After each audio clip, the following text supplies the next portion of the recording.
St. Lucia, this is Open Mic, and we are back to the third segment of our program. And I'm going to be directing a couple questions to Dr. King based on the last meeting he had on the hot button issue with my good friend Mr. Andy George. You know, I'm still very concerned about the situation of the legal system in St. Lucia, because without a proper legal system, we have a problem, because our business community, and by extension the expats, the people the investors abroad, are very, very cautious as to what kind of legal system we have in place. Now, as we all know, our Prime Minister, who is a constitutional lawyer, went full steam ahead in ensuring that the CCJ takes effect among the islands, and so he has been supported by a couple other islands. But at the last meeting of Parliament, it was announced that some $18.2 million is going to be earmarked for the construction of a new wing at the University of the West Indies.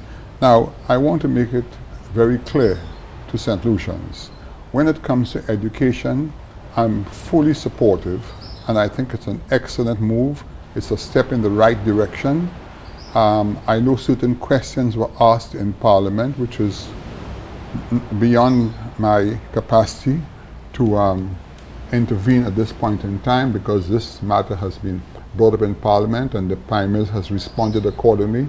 However, as a business person on the island, I feel that when there are limited resources for carrying on projects, priority should take place.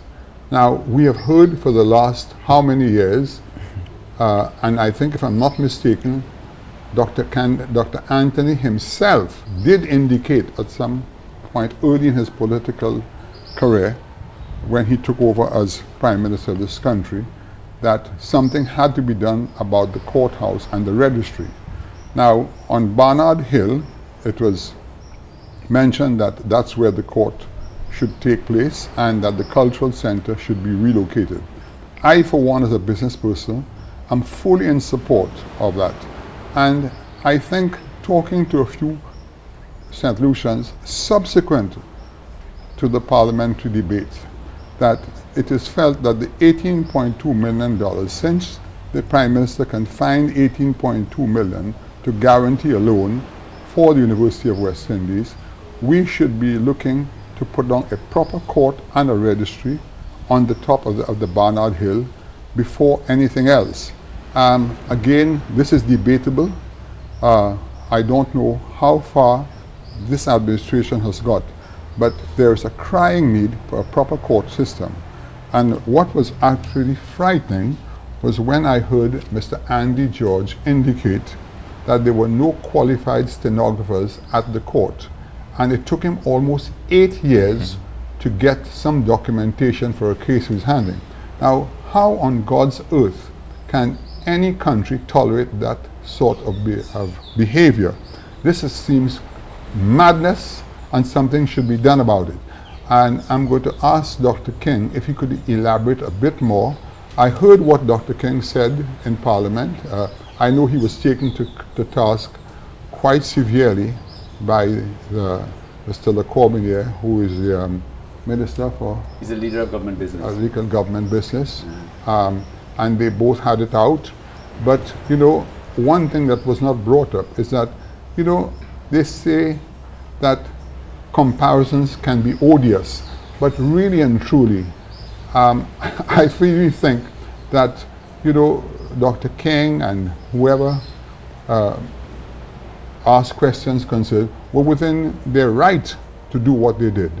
And I'm just going to ask Dr. King at this point if he could elaborate a bit more on what transpired, and my version of it is because he understands what's going on in the court. He has said time and time again, Dr. King is a pathologist. There's no one better positioned to see what is happening in St. Lucia on a daily basis. He see, it's one thing when a murder is committed, but when Dr. King has to go there, I have seen it time, it has to be frustrating, worrying, and all kinds of words in that way when you see the amount of people suffering as a result of the legal system. Dr. King. Yes. Well, I'll go back to the Parliament. Personally, I fully support education. I fully support UWI and the expansion of the UWI in St. Lucia, which will give more access to young St. Lucians to UE degrees. I think that is excellent. My problem in the Parliament was that the information was not forthcoming as to exactly what the 18.2 million was going to be used, how it was going to be used.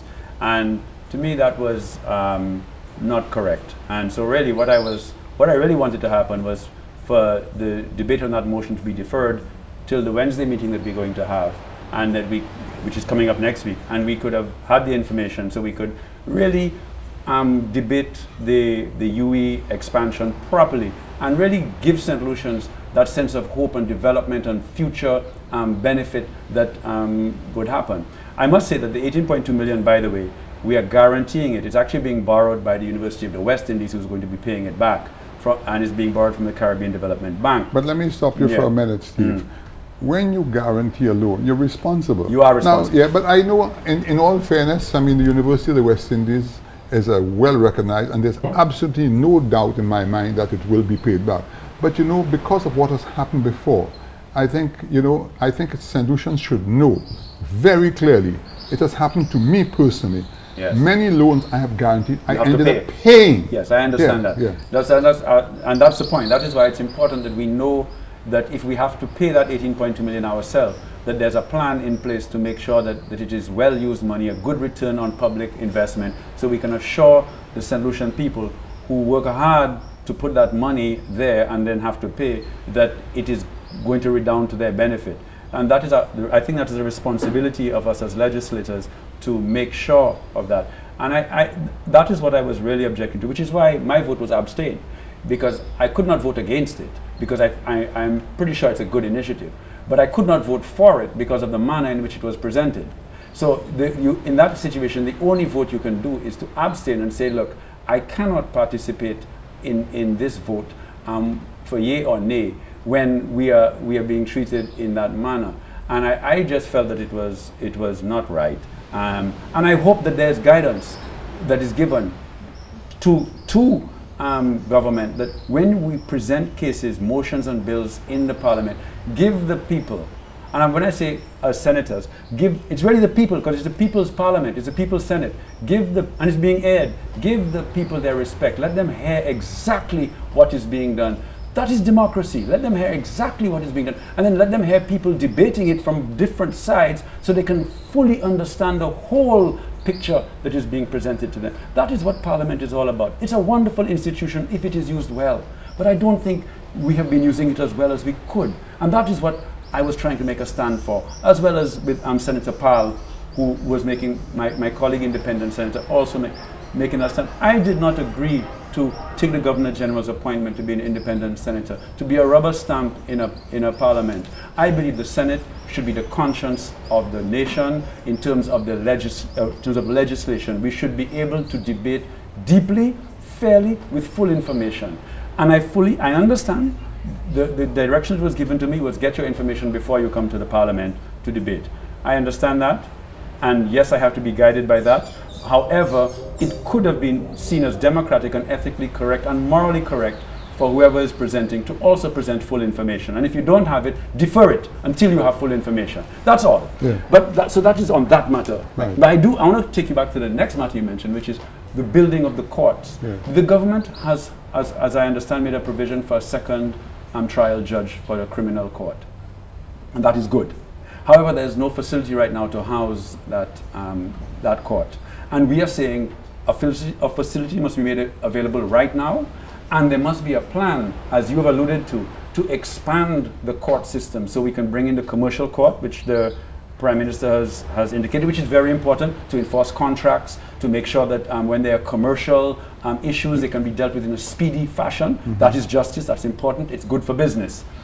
Also, from a criminal point of view, if we have the commercial court space built, there will also be additional court space that will be freed for the criminal courts and the master, who we believe should be brought in to do case management, to also have space to do all that they need to do. So it is important that we move forward on this matter. And I do agree that government must prioritize. And I do agree that just as I was saying in our national anthem, justice, truth, and charity, our ideals forever be. Justice is a fundamental ideal in our country that we sing in our anthem. It's also a fundamental of Western civilization, or all civilization I should add, not just Western, all civilization. Justice is key. So we must prioritize resources to make sure that our justice system is intact. And there's a beautiful paper in The Economist, and I refer people to it, that talks about the problem of rising crime and violence in Latin America is linked to a broken justice system.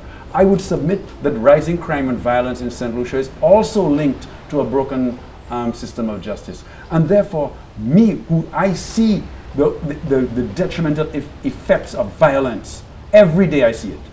Every day. I look at young people who have been mutilated. I see them. And I'm telling you, it is not right.